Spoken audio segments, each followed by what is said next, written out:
cool that I'm named after someone that was in the war and died in the line of duty.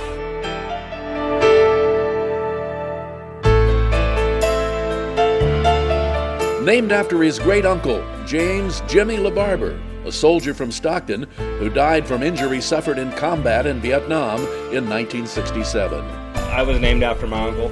He passed away in 67. I was born in 73. My son, I named him after my uncle as well. And I expect him to name him this. That's the way we're going to keep his memory alive. Is there's going to be a James LaBarber for as long as we can continue to pass that name on. Jerry LaBarber is Jim's dad and Jimmy's older brother. There was 3 years difference in their ages, but they did everything together growing up. We couldn't afford to play Little League, so we had no way to get there, you know. So it was, it was just, the driveway was, you know, fairly good size, and the garage door was the backstop, and one pitched and the other one hit.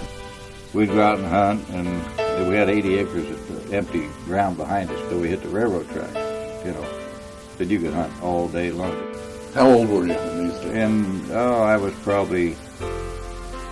he was probably 9 and I was 12.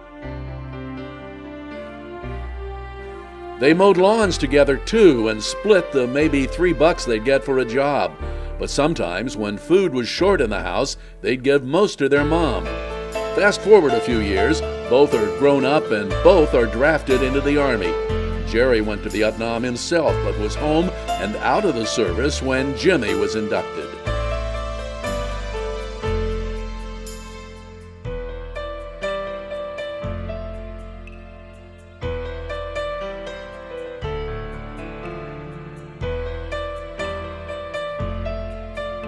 The younger LaBarber was a PFC in the Army's 25th Infantry Division.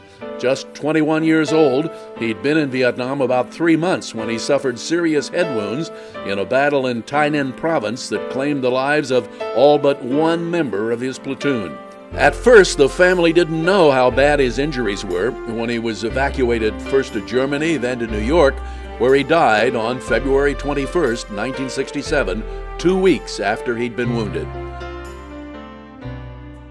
Over the years, have you tried to forget, or how? I've learned to live with him, yeah.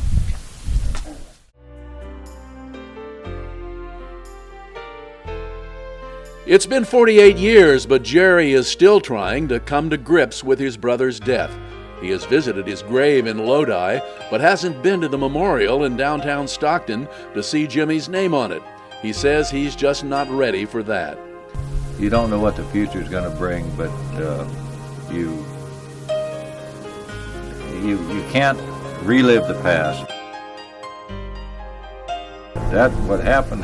We can't change that.